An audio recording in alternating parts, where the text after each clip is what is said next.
Okay, we're back, and I'd first like to just comment again on Webflow. And another valuable feature is, in fact, that they provide us with a unique subdomain for each project.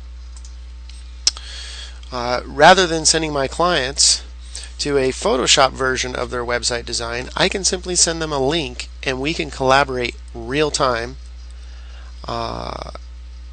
which makes editing things on the fly very easy. If I have my client on the phone, I can make a change real quickly. If they say, oh, we'd like that color a little darker, or that font a little bolder, I can actually apply those changes and publish the site after I make the changes, and they can refresh their browser and see that real time. So it's a great tool.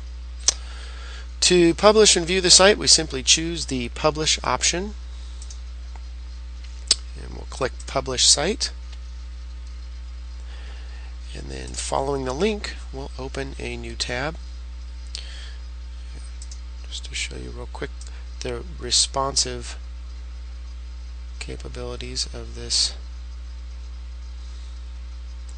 export.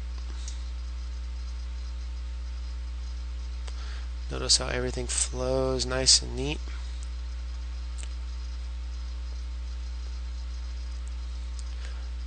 The menu and header section wrap.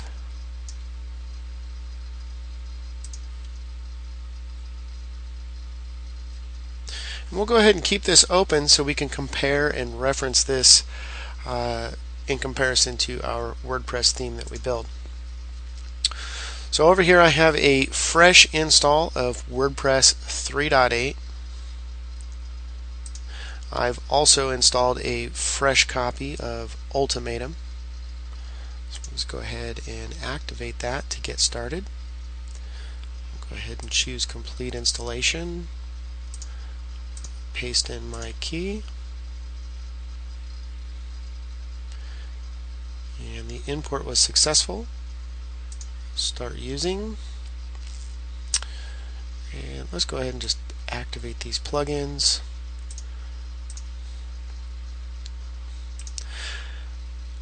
I like to use WPIDE. It's a great little plugin with a basically a code editor that I can use from within the WordPress administration interface. You can use any editor you like or make changes via FTP. We're going to choose to bulk activate those 3 items there. We don't need that. Okay. Go into our Ultimatum settings,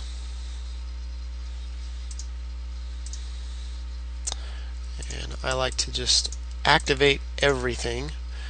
This way, when I'm working with a theme that I may use over and over again, or who knows, maybe even sell it on the marketplace, that will essentially assure me that I'm not going to have any issues with my theme with any of these extra tools that are activated. Obviously I can turn them off, but while I'm designing and building my child theme, I'll see if there's any conflicts immediately and I can address those. Now, one of the things I've noticed when I activate these for the first time, and I'm not sure if it is a specific one, it might be the post galleries, but any page I navigate to, or if I simply just refresh the page, we're going to get a dump from the database. Looks like we got something from the showbiz settings that's causing that. Not sure if this happens for everyone, but usually just refreshing the page again makes that go away, and I haven't noticed any real problems with that. So maybe if the developers are watching this video, they'll see that and they'll know exactly what that is, and get that changed in a future update. Okay, so let's go set up some general settings. In the media options, I prefer to turn off the organize my uploads into the month and year based folders. Personally, I just hate having to figure out what folder an image that I uploaded resides in every time. And then I also update my permalinks, and we'll just change that. That looks good. Alright, let's go ahead and build our child theme. So we will come in here and choose the Create Child Theme from the Ultimatum Templates area. We'll go ahead and call it Webflow.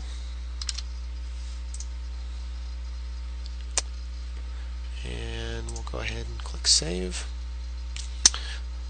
Theme is created.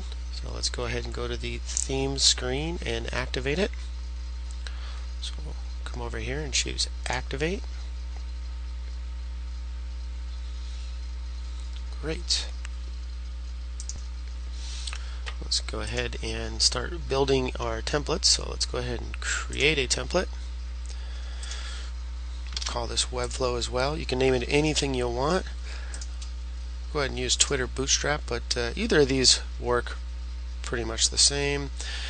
And I'm going to choose responsive. Now the template width. Webflow doesn't actually have a 1200 pix width definition, so but we do have an iPad style width at the 991, and then we also have at the 767. And I personally like to define my own margins if I need them, so I will turn those off. And we'll go ahead and leave the CSS generator in there. Basically what we're going to do is create a child theme that has its own style sheet files, JavaScript files, and images, so that when we export that, we can literally take it to any server, install, import it, activate it, and we're good to go. And then we can allow for other developers or our customers to actually override things using Ultimatum's tools, which would be through the CSS generator.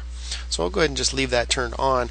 That does usually indicate that we're going to have a couple things that we're going to need to override in our style sheets. So just keep that in mind. So we'll go ahead and save this, and we'll go back out to our templates. And we'll go ahead and set that as a default. We'll go ahead and go in and create our first layout. And we'll just get the structure going here. So I'm going to do a header, make that a partial.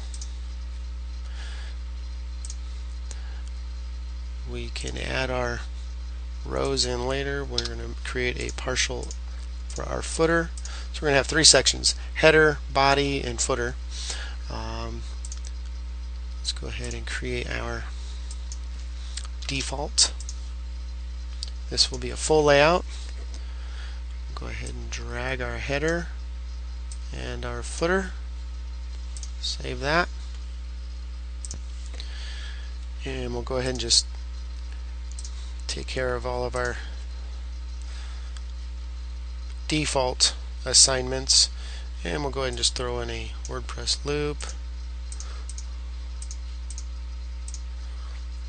I'd like to turn this off and just activate it as needed.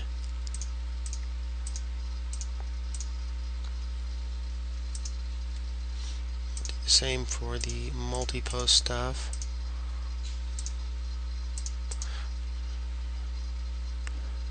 One column, no image.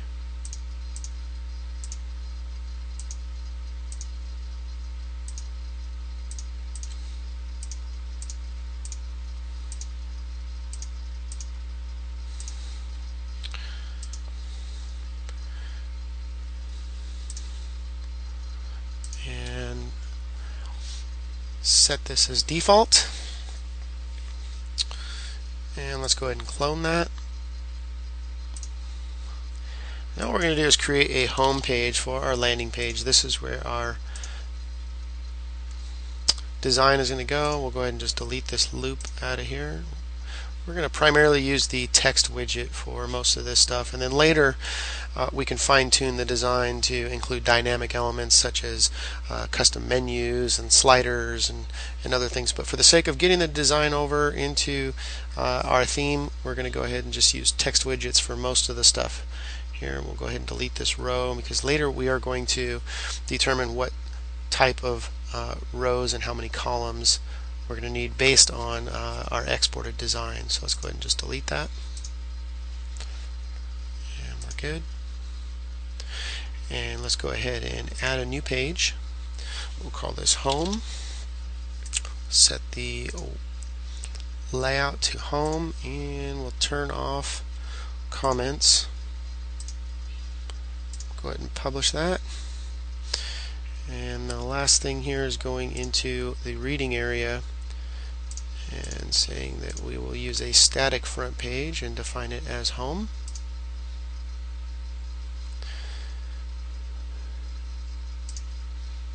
Go back to our templates.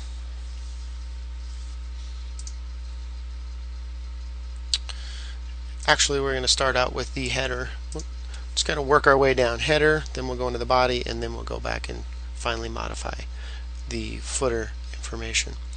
So at this point we need to determine what type of row we want to insert. So this is where we need to look at our Webflow HTML export.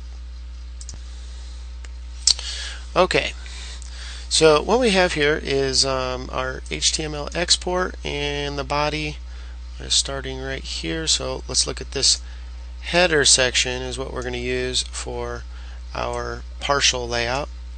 And what we can see is we have a section, and then we have these anything that has the W dash in front of it is pretty much used by the Webflow.css for the grid structure.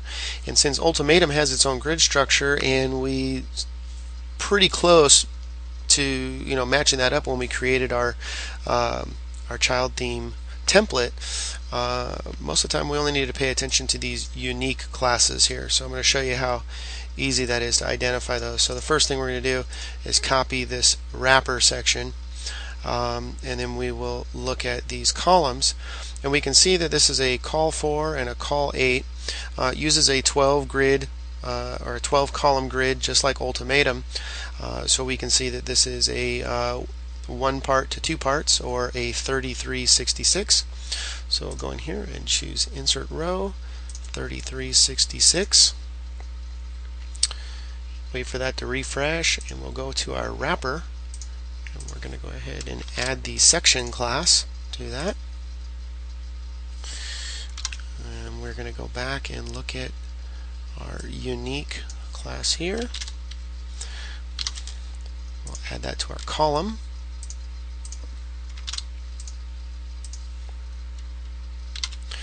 And we will come in over here, and we are going to get our next column, which is nav column.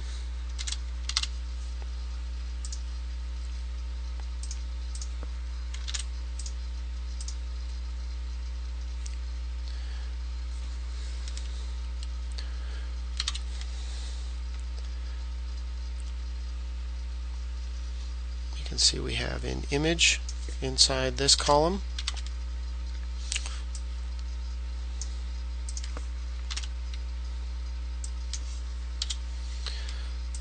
Save that.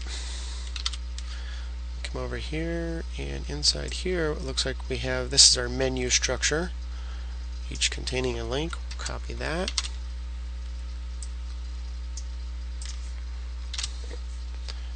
Save it. And if we look at our site, we don't have any of our CSS yet, so it's not going to look the way we want it. And of course our images are we need those to be relative to our child theme installation directory, so we're going to have to make some changes there. And what I like to do is we'll probably add some PHP to define the path, so that no matter where we move the child theme, it will always look to that folder. And there's a tweak that we'll do in our functions PHP of the child theme to allow for us to use PHP within the WordPress text widget. But let's just get our structure and content in here. So now we can go to the home page, and let's figure out what kind of row we need here. So the first section here, let's go ahead and choose section hero, and let's look at the columns. This looks like this is a 50 by 50, so let's go ahead and insert it 50-50. Give the wrapper a unique class,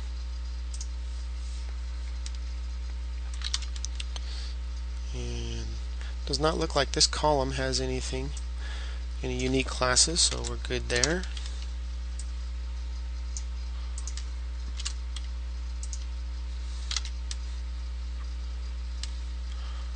We have this call to action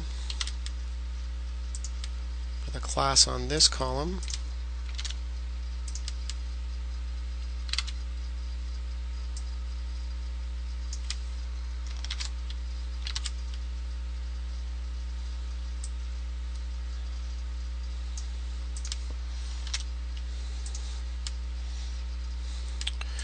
Just to confirm, we have our two sections there. Okay, great. Let's look at the next section. Is called section white. Now I notice this one has a clear fix, which is usually because maybe there's some floated content in the previous, or maybe a negative margin. We'll go back and look at that to see if that is going to affect us. And then of course the ID for the page navigation, that's that JavaScript that's included with Webflow, wanting to provide the one-page smooth navigation to the individual sections. We're not going to use that with our WordPress theme, so we can ignore that. And this one is a 6-column with some subcolumns inside it, and another 6 columns, so that's another 50-50.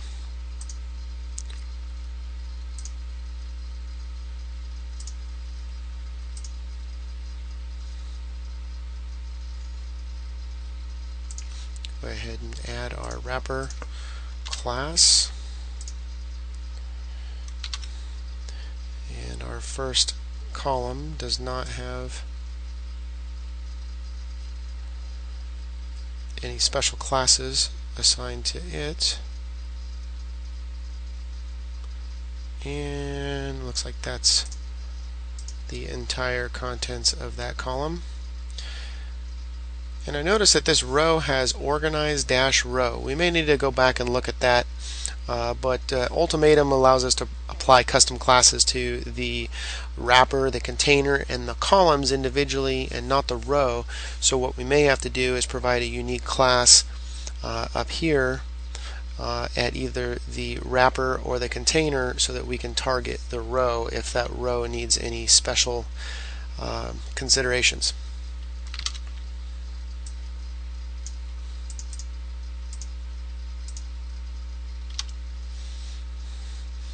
This one just has the class center on that column.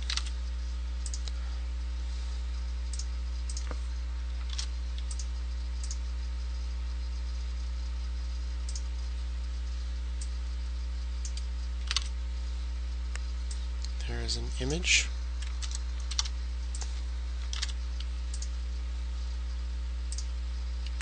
All right. Next section. This is another 6x6, so 50-50. And again, if maybe the devs are watching, one thing that would be cool is when I start adding a lot of content, is if this bar up here became persistent, so that we had access to it as we scroll down the page.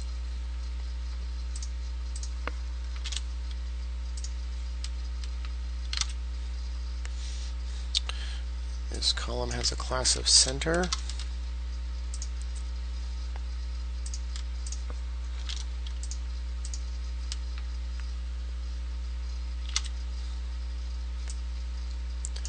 We have a single image.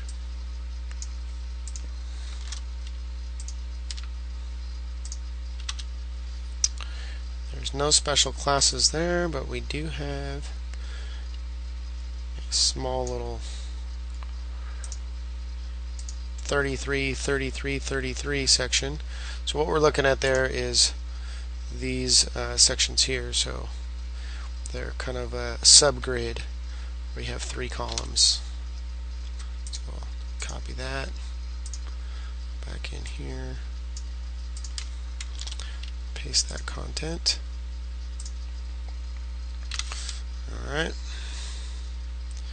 Our next section is just section. That's great.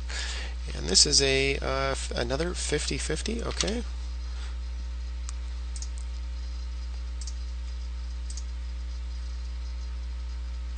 for that to refresh. There we go.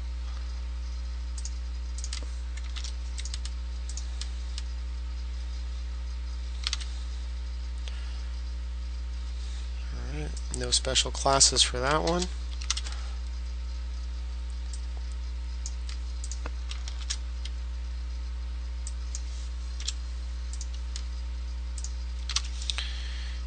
And this one is the center class.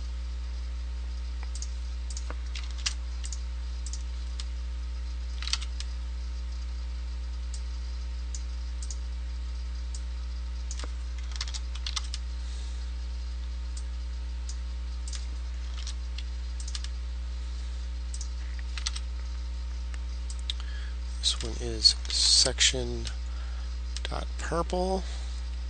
This one's a 8x4, so that's a 6633.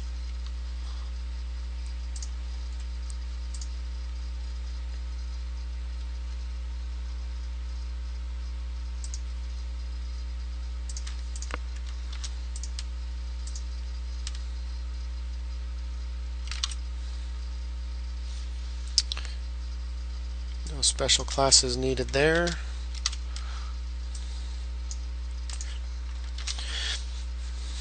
And yeah, I could use the title and then modify and just make sure that titles use H2. There is an option in the settings area for that. But for simplicity, we're just going to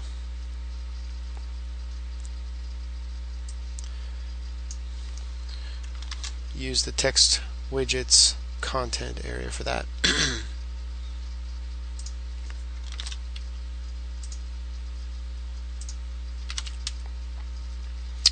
Okay, this next section is really kind of up to you what you want to define, where you want to define your footer. So I think I'm going to keep this unique to the home page and just use this very last section for the footer that would appear on all the pages. So we created our full layout, and then of course we have the two temporary layouts, the header and the footer. So this will be our footer, which we can use on other pages and other layouts as well. So go ahead and grab this, and this is another 6x6, so 50-50.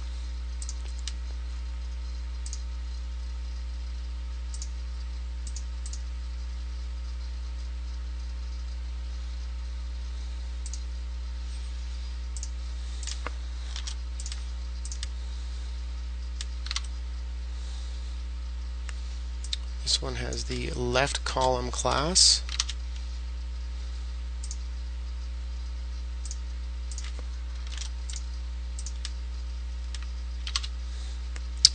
And the content here is a link with a title.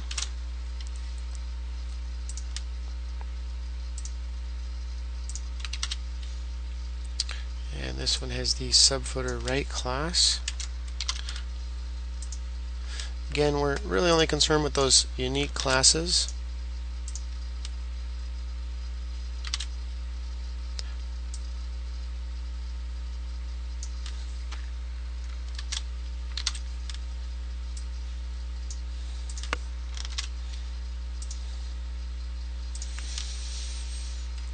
Alright, now we can go to our partial layout, our footer, and we can see this is section gray footer.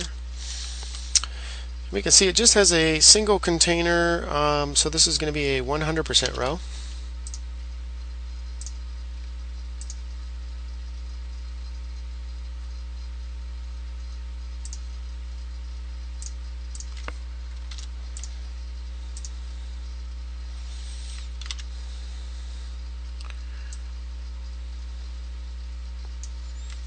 Just go ahead and grab that content.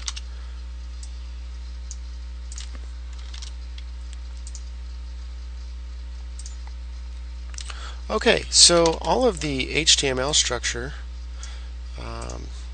pretty much has been set up into our Webflow child theme using the Webflow template, and now we have a home layout that we've assigned to our home page.